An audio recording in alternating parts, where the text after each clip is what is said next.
1864 er det de årstal, der i sig selv bærer historie med sig.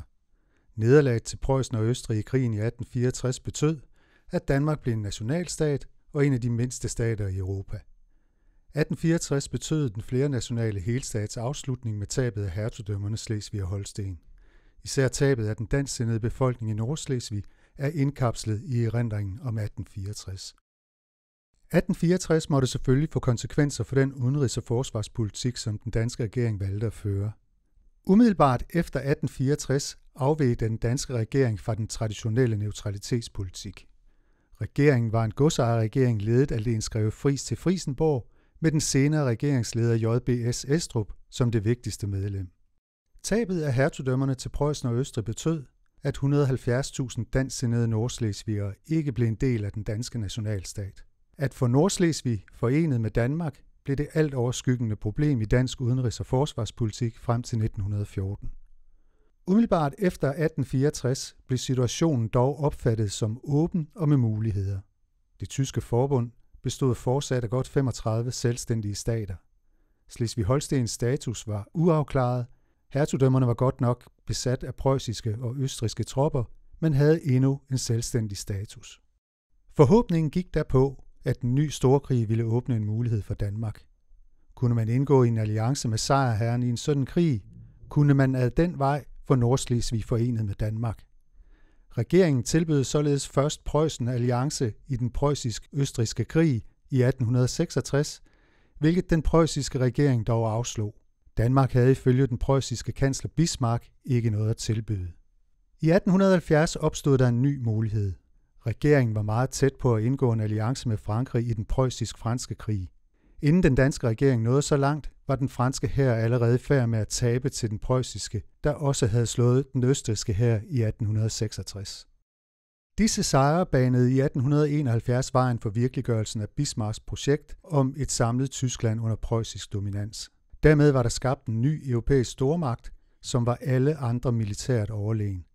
Slesvig og Holsten var nu en del af Tyskland, og Nordslesvigs forening med Danmark var skudt ud i en ukendt fremtid. Efter 1870 opgav Danmark alliancepolitikken som et middel til at vinde Nordslesvig. Udenrigspolitisk førte skiftende regeringer uanset partifarve neutralitetspolitik, hvor Danmark erklærede sig neutral hver gang en krig brød ud. Det gjaldt således også ved Første Verdenskrigs udbrud. Neutralitetspolitik blev set som den eneste mulighed for at holde Danmark ude af kommende stormagtskonflikter og sikre landets eksistens. Neutralitetsambitionen betød samtidig, at Danmark på ingen måde måtte provokere sin store nabo i syd. Det lå i baghovedet på alle danske politikere i årtierne fremover. Udenrigspolitisk og forsvarspolitisk måtte der altid tages hensyn til Tyskland og til tyske interesser.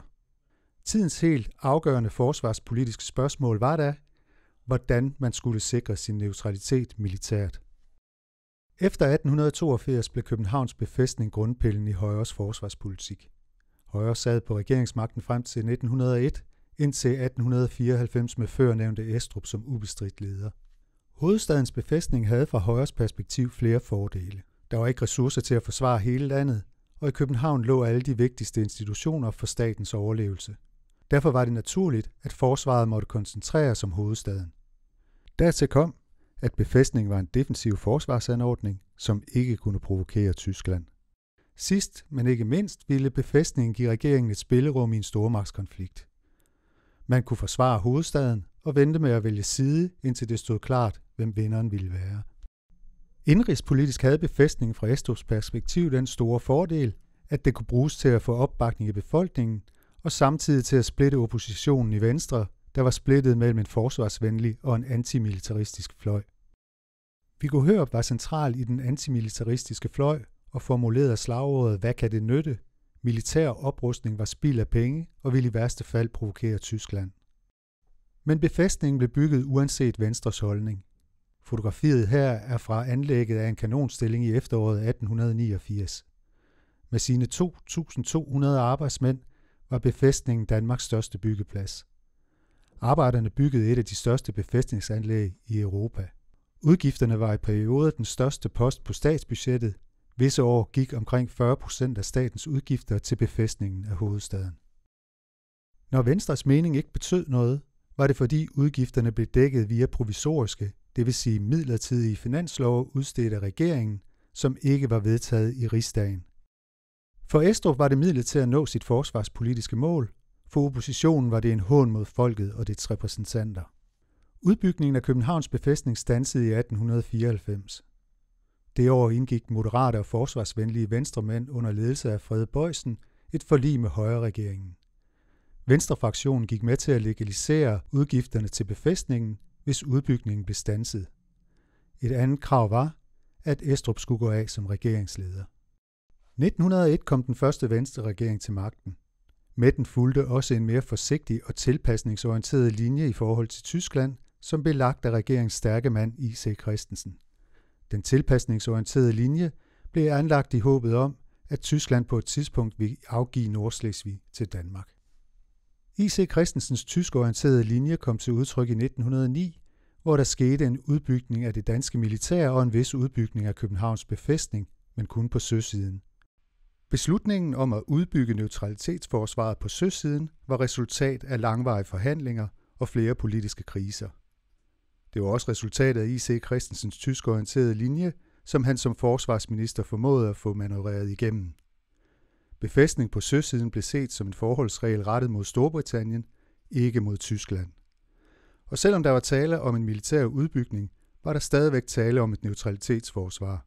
Et brud på dansk neutralitet skulle kunne slås tilbage, men at udkæmpe en længerevarende krig var ikke formålet.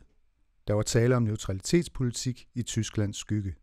Den tilpasningsorienterede Tysklandspolitik kom dog især til udtryk i diplomatiske bestræbelser.